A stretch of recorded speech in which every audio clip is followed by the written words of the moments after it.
ओ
सहनावतु सहनौ भुनक्तु सह वीर्यं करवावहै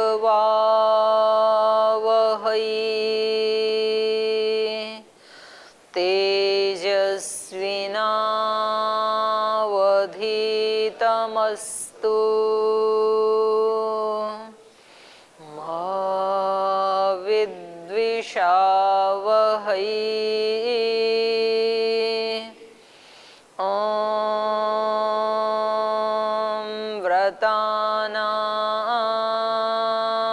व्रतपते व्रतं चरिष्यामि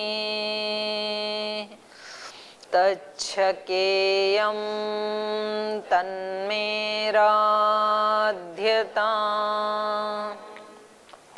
इदमहमनृतात् सत्यमुपैमि ॐ शान्ति शान्ति शान्तिः।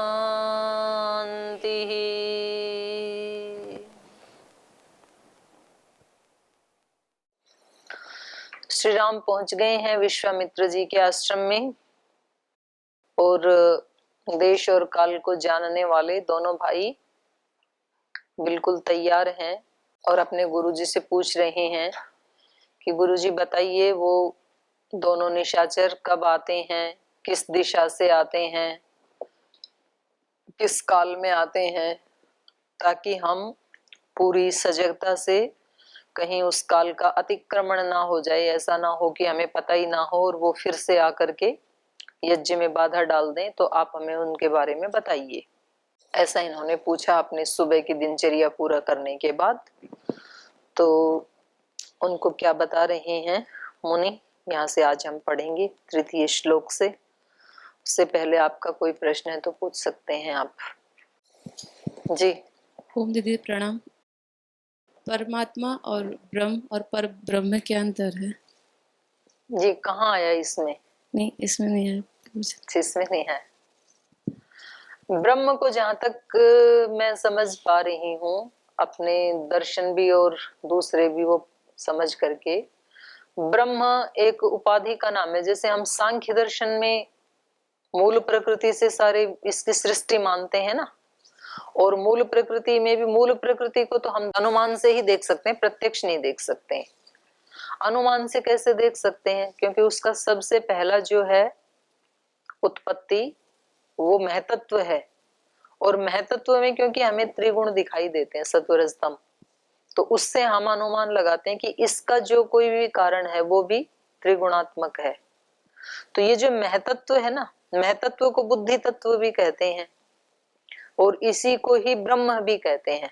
ब्रह्म का मतलब है सांख्य दर्शन की महतत्व, बुद्धि तत्व।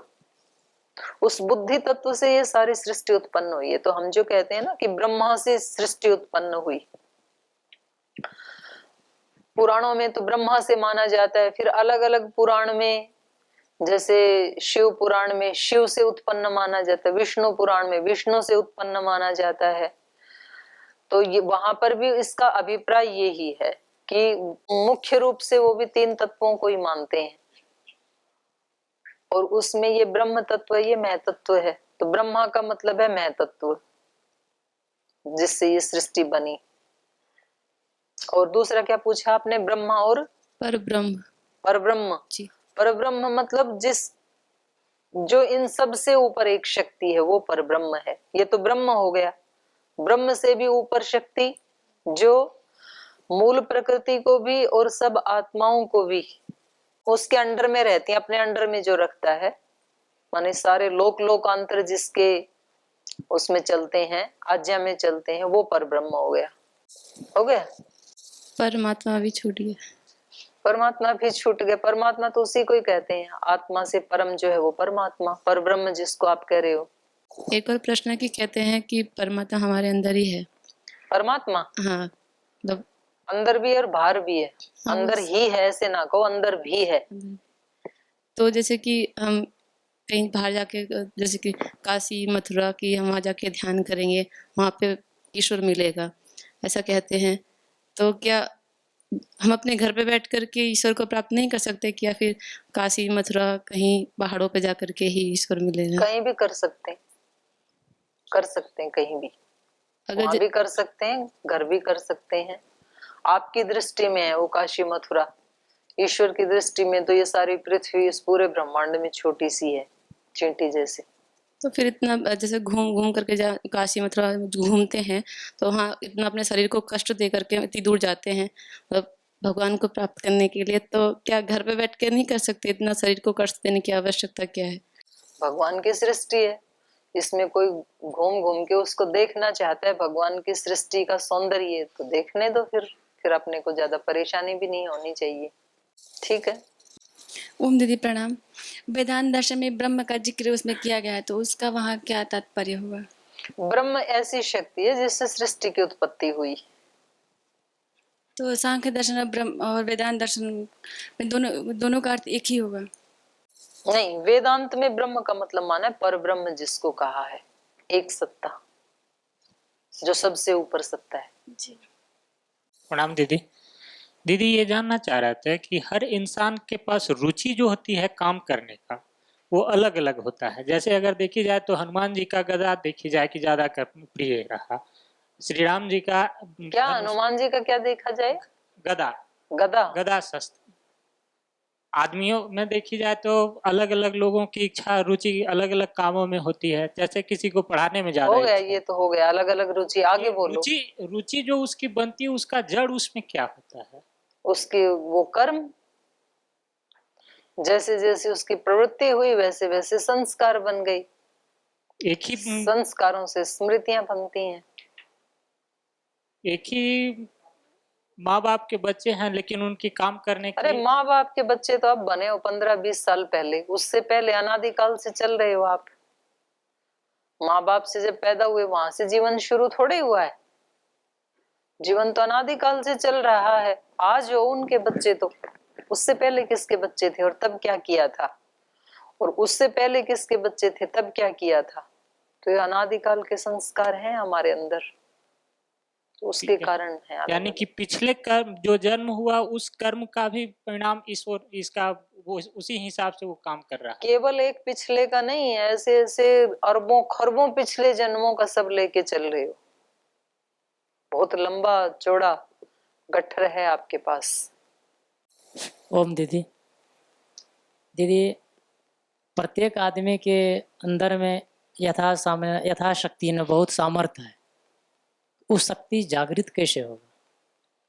अष्टांग योग का पालन करने से, यम नियम आसन प्राणायाम प्रत्याहार धारणा ध्यान समाधि, और उनका भी उपाय है अभ्यास और वैराग्य।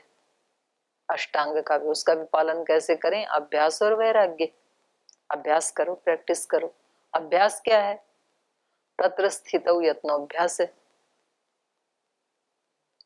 उस शांत प्रसन्न निर्लिप्त निर्भय निर्वैर स्थिति में रहने के लिए प्रयास करना, यही अभ्यास। ठीक है, तो शुरू कर दो अभी से अभ्यास, क्लास में बैठे बैठे ही। ओम दीदी जी, अभी आपने कहा कि जिससे सृष्टि की उत्पत्ति हुई उसी को ब्रह्मा कहते हैं, तो सांख्या में तो बताया जाता है कि प्रकृति से सृष्टि की उत्पत्ति हुई है, तो उसको तो ब्रह्मा नहीं कह सकते। क्यों नहीं कह सकते? वही तो बता रही हूँ मैं, मूल प्रकृति को नहीं, महतत्व को ही ब्रह्मा कहा है, यही तो बता रही हूँ जी। कह सकते नहीं, कहा ही है। अलग अलग ग्रंथों में उसकी संज्ञा चेंज हो जाती है। एक तो दिन जहाँ जिन शास्त्रों में ये माना है कि ब्रह्मा से ये सृष्टि उत्पन्न हुई, तो उनका भी ऐसा ही है कि शुरू में विष्णु है, विष्णु भी एक क्षीर सागर में लेटे हुए हैं, फिर उनकी नाभि से एक कमल निकलता है, उस कमल पे ब्रह्मा बैठे हैं। तो वहां भी दो तीन चीजें हो गई ना। पहले एक क्षीर सागर, तो वो अनंत आकाश है जिसका कभी नाश नहीं होता, उसमें सारे बीज हैं। और उसमें भी फिर एक शक्ति जिसको विष्णु कह रहे हैं, वो मूल प्रकृति है। और उस मूल प्रकृति से भी जो निकला महतत्व, वो ब्रह्मा है। आपने एक दिन बल के बारे में बताया था कि शारीरिक बल, मानसिक, बौद्धिक बल, जन बल, मनोबल, आत्मबल और आध्यात्मिक बल, ये होते हैं। लेकिन सबसे ऊपर आध्यात्मिक बल होता है जी। तो जन बल भी एक बल हो सकता है क्या? होता ही है जन बल, तो एक बल। और मानसिक बल और मनोबल अलग अलग है या एक ही है? नहीं, एक ही है। मनोबल मानसिक बल एक ही है। तो हम चिंतन कर रहे थे, हमने थोड़ा चाणक्य जी की जीवनी पढ़ी थी, तो उसमें हमने देखा कि उनमें एक निडरता थी जी। तो हमने जैसे उन्होंने इतनी बड़ी सफलता अपनी जिंदगी में पाई, तो उसके लिए एक निडरता का गुण होना बहुत जरूरी है। निडरता कहें या एक रिस्क लेने की हिम्मत, और वो निडरता कहें या अभयता कहें, जी तो उसको दैवी संपद में सबसे पहला स्थान दिया ना, अभयम सत्व संशुद्धि। और वेद में भी उसकी प्रार्थना की है, अभयम पश्चात अभयम पुरस्तात् अभयम अभयम ज्ञातात् अभयम परोक्षात् अभयम नक्तम अभयम दीवानः। सब तरफ से अभय अभय मुझे प्राप्त हो, सर्व आशा मम मित्रम भवन्तु। ये जो निडरता है जी, ये मानसिक नहीं, आप पहले डर की तो खोज करो, लेकिन इसको खोज करनी है। हमें डर लगता क्यों है जी। और हमें कहाँ कहाँ डर लगता है? व्यक्ति को डर कहाँ कहाँ लगता है? व्यक्ति को या तो डर लगता है जो कोई गलत काम करता है तब, या फिर डर लगता है प्रमाद के कारण, किसी ने प्रमाद किया अपने काम में, अब उसको डर लग रहा है। किसी व्यक्ति ने मकान बनाया नहीं और बारिश आने वाली है, तो उसने प्रमाद किया ना घर बनाने में, अब डर लग रहा है। जैसे ही बादल हुआ तो लगता है कि कहीं बारिश आई तो ठंडी लग जाएगी, तो घर क्यों नहीं बनाया?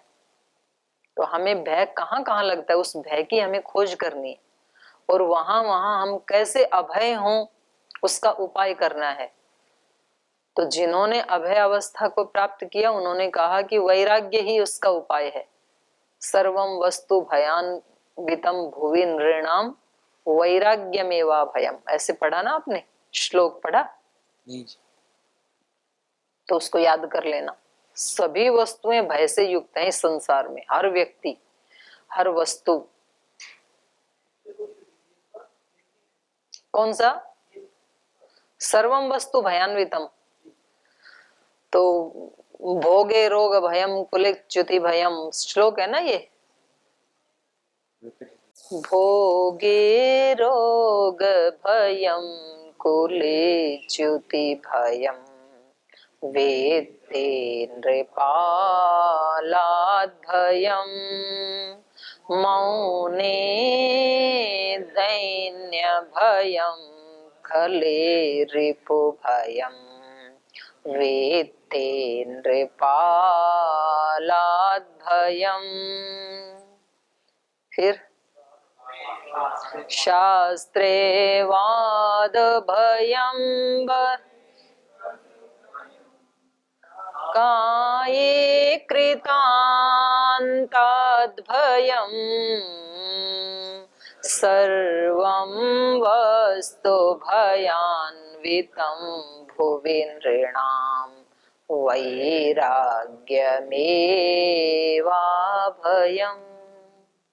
ये श्लोक है ये। काय कृतांत, कृतांत मतलब यमराज, शरीर है तो यमराज का डर है, मृत्यु का डर लगता है हमेशा कि कहीं ये नष्ट ना हो जाए। तो क्यों लगता है ये डर?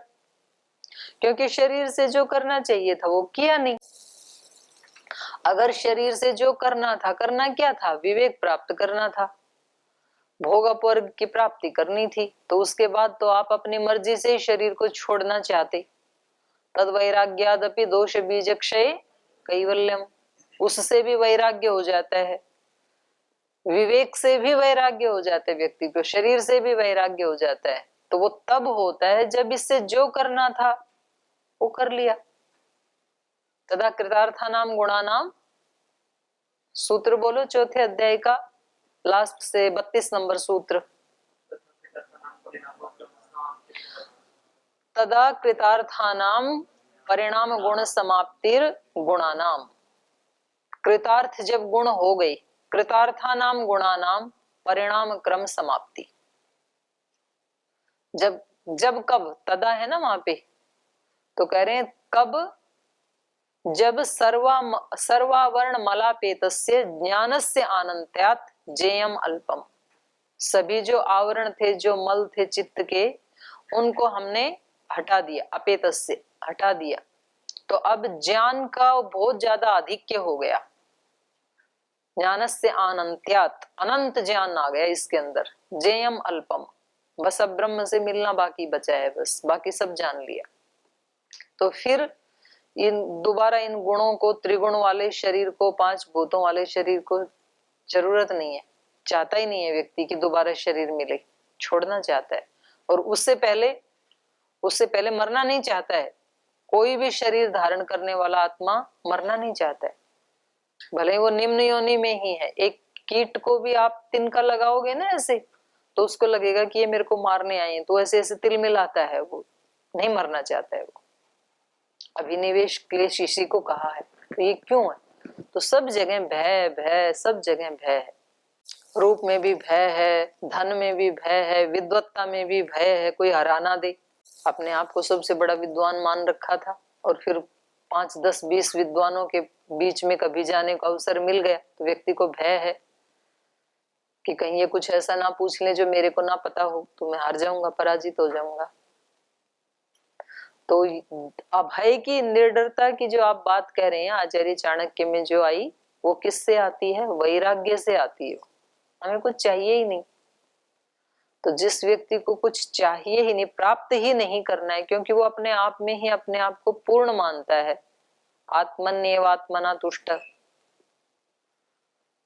तो अब उसको कौन हरा सकता है? जो आदमी पहले से ही जमीन पे बैठा, आप जैसे जमीन पे बैठे हैं, मैं इस पे चेयर पे बैठी हूँ, तो मेरे को तो भय हो सकता है कि कभी कोई नीचे ना गिरा दे, और जो पहले नीचे बैठा है उसको क्या भय होगा? उससे नीचे तो कोई गिरा नहीं सकता ना, क्योंकि जमीन तो सबसे नीचा स्थान है। तो अब उस व्यक्ति को कौन गिरा सकता है? कोई नहीं गिरा सकता है। जो पहले से इस स्मशान में बैठा है, और कहाँ भेजेंगे मनुष्य को? लास्ट डेस्टिनेशन स्मशान ही है, उसके आगे तो कोई लेके नहीं जाता है किसी को। अंतिम यात्रा वहां खत्म होती है।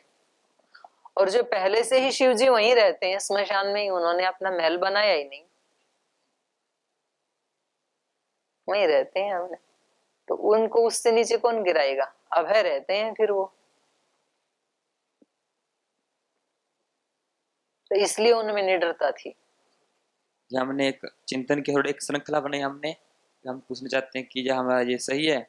ऐसे बड़ी सफलता, इसमें निडरता, रिस्क लेने की हिम्मत चाहिए, जिसके लिए आदमी को मानसिक रूप से मजबूत होना चाहिए।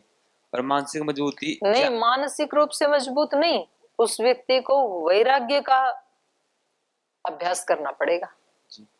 तो ये तो ज्ञान से हो सब चीजों में राग रहितता, इसकी प्रैक्टिस करनी पड़ेगी, अभ्यास और वैराग्य। तो जैसे हमने ये आगे लिखा है कि ये सब ज्ञान से हो सकता है जी। हाँ, ये आपने बिल्कुल सही पकड़ा है। सब समस्याओं का समाधान है एकमात्र ज्ञान, विवेक, विद्या। और जी सब दुखों का कारण है अविद्या। अविद्या को हटाएंगे तो विद्या ही अविद्या को हटा सकती है। और विद्या जैसे जैसे बढ़ेगी तो कर्मों का आकार, उनका स्वरूप, उन सब कुछ बदल जाएगा। फिर कर्म तो वही होंगे, लेकिन उसको करने वाला और किस भाव से किया जा रहा है वो भाव बदलेगा, स्वभाव बदलेगा, सब कुछ बदल जाएगा। फिर तो ज्ञान की उपासना करनी है व्यक्ति को, विवेक की उपासना करनी है। और विवेक का उपाय क्या है बोलो? ज्ञान का उपाय क्या है? हमको तो यही लगता है कि समय समय पर आत्म मूल्यांकन करना और साधन। समय समय पे नहीं, प्रतिपल। समय समय कुछ नहीं होता है, निरंतरीय। तो आप शास्त्र की भाषा में उसके उपाय को लिखो। उसका उपाय क्या है? योगांग अनुष्ठानात् ज्ञान दीप्ति अशुद्धि क्षय ज्ञान दीप्ति अविवेक। योग के अंगों का अनुष्ठान करेंगे तो अशुद्धि का क्षय होता जाएगा, ज्ञान की दीप्ति होती जाएगी, तो बढ़ता जाएगा दिन दिन। तो वो ही उपाय है, वो ज्ञान ही। ज्ञान जैसे जैसे बढ़ेगा तो संसार को देखने की दृष्टि चेंज हो जाएगी हमारी। अंधेरे में चीजों को देखोगे तो सब काली काली नजर आएंगी आपको। और जब दिया जला दोगे तो जब जैसी हैं वैसी ही दिखेंगी।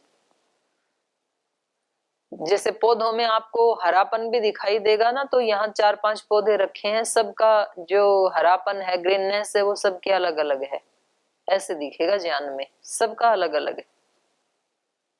तो ऐसे ही जब व्यक्ति को विवेक पैदा होगा तो उसको सब संबंधों की सच्चाई ठीक ठीक दिखाई देगी।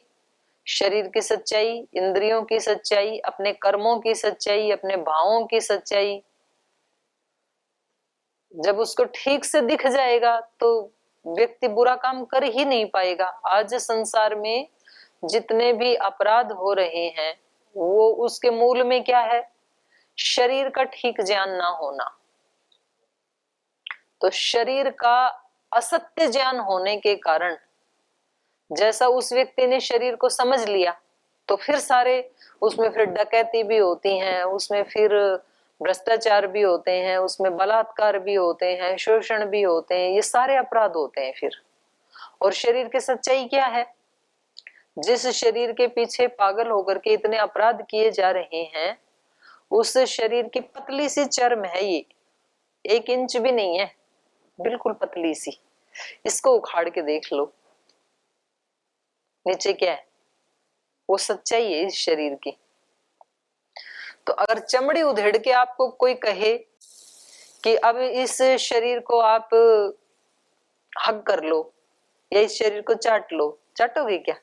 नीचे मांस है, खून है, और अलग अलग स्थानों के ऊपर आपको मल मूत्र सब कुछ मिलेगा। चमड़ी हटाते ही बस पैकेजिंग कर रखी है भगवान ने, और बिल्कुल पतली सी है। तो क्या जब इसके पीछे पागल होते हैं तो इसके नीचे वाला नहीं दिखता है क्या? तो यही तो अज्ञान है। इसको हटा के देख लो एक बार, तो फिर सारा ये सब अपराध का भाव जो है और ये पागलपन है, ये 1 मिनट में उतर जाएगा। फिर विवेक हो जाएगा तो चमड़ी के पार देख लेगा, उधेड़ने की जरूरत नहीं है। चमड़ी रहते रहते ही अंदर का देख लेगा, विवेक है तो।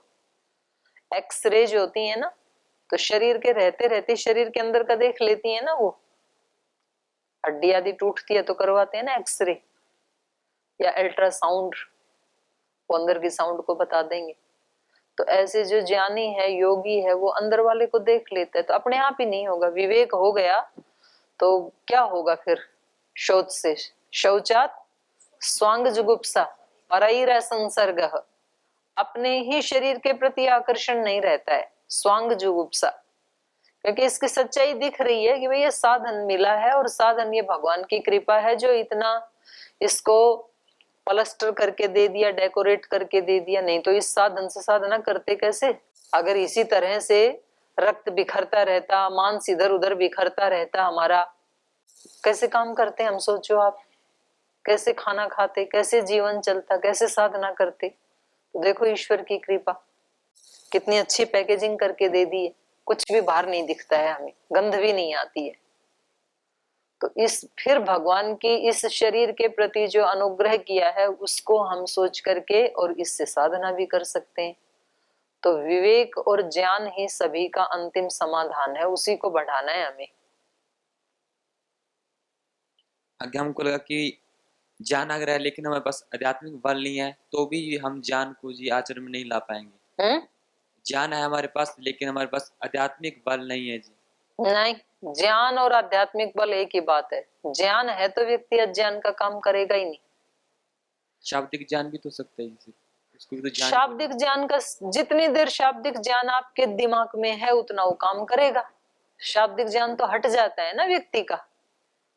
जैसे ही आपके मन पसंद की चीज आई, शाब्दिक ज्ञान तो था कि जो डायबिटिक है उसको मीठा नहीं खाना चाहिए, तो ये जो पंक्ति जहां सुनी थी या पढ़ी थी, तो जब सामने रसगुल्ला है तो भूल गए ना इसको, तो या जानबूझ के भुला दिया इसको। याद कराए भी आत्मा तो हम कहते हैं बाद में देख लेंगे। देखोगे क्या बाद में? बाद में तो बढ़ेगा शुगर। तो ये ज्ञान नहीं है, फिर ज्ञान उसको नहीं कहते। ज्ञान होता है अपनी अनुभूति अंदर की, जिसको आपने आर पार देख लिया है, वही ज्ञान है। शब्द ज्ञान है, शब्द का जितना काम करेगा वो। आध्यात्मिक पर शब्द जिसकी तरफ इशारा कर रहा है उसको भी तो देखना पड़ेगा, साक्षात अनुभूति उसकी भी तो करनी पड़ेगी। लड्डू शब्द है, रोटी दाल शब्द है, और यहाँ मैं बोर्ड को भर देती हूँ आज दाल रोटी चावल समोसा इडली डोसा सांबर, जो जो आपको पसंद सब लिख देती हूँ यहाँ बोर्ड पे। फिर जाना मत आप खाने के लिए। शब्द ज्ञान है ना, उसको रटते रहो और पेट भर जाएगा। ठीक है, जिसको भूख लगेगी उसको मैं बोलूंगी कि आप और थोड़ा रटो। जो आपको पसंद है वही वाला शब्द चूज करके खूब रटो, उसको हजारों बार रटो। तो आप क्या करोगे? मेरी इधर गर्दन मुड़ते ही भाग जाओगे उधर से, पलक झपकते ही। क्यों? क्योंकि भूख है आपको। तो भूखे को कोई रोक सकता है? या एक दो को कहोगे भाई तुम दीदी को जरा बातों में लगाओ, ये तो मुसीबत हो गई आज, ये रटने से कोई पेट भरता है हमारा? आप भाग ही जाओगे। तो ऐसे अंदर से जब हमारे को अभीप्सा होगी उस सुख की, अपने स्वरूप को जानने की जिज्ञासा होगी, अभीप्सा होगी, तब आप इन शब्दों को लेके नहीं बैठे रहोगे। तब आप कहोगे इन शब्दों का जो अर्थ है, जिसके लिए ये शब्द प्रयोग किए, वो क्या है, वो देखना है मुझे। ये विवेक ख्याति, ये ज्ञान, ये किसी अर्थ की तरफ संकेत कर रहे हैं। क्या है ये विवेक ख्याति जो सब समस्याओं का समाधान है? वो समाधि क्या है? ये समाधि ऐसे आप ढूंढेंगे उसको, जब आपको अंदर से बेचैनी होगी तब ढूंढेंगे। और ढूंढता व्यक्ति तब है उसको या तो कहीं कोई ऐसी जीवन में ठोकर लगी हो, कोई बहुत बड़ा झटका लगा हो, कोई बहुत बड़ा दुख मिला हो, तो व्यक्ति की दिशा बदल जाती है। पर कुछ कुछ तो इतने ज्यादा लापरवाह हैं कि ठोकर पे ठोकर मिलने के बावजूद भी फिर किसी और को पकड़ लेते हैं। एक शादी टूटी, दूसरी शादी कर ली। एक जगह कोई खटपट हुई, दूसरे को सर्वस्व मान लिया। पहले एक व्यक्ति को मानते थे, बोले ये तो बेकार है, इन्होंने तो रक्षा नहीं की, दूसरे को पकड़ लिया, वो भी ऐसा ही करेगा। दूसरे ने तीसरे को पकड़ लिया, ऐसे व्यक्ति चलता रहता है।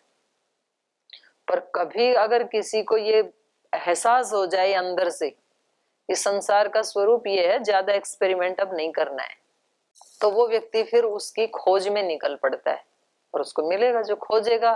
जिन खोजा तिन पाइया, गहरे पानी बैठी मैं बोरी डूबन डरी, रही किनारे बैठी। डूबने से डर है वो तो किनारे पे बैठा रहेगा फिर।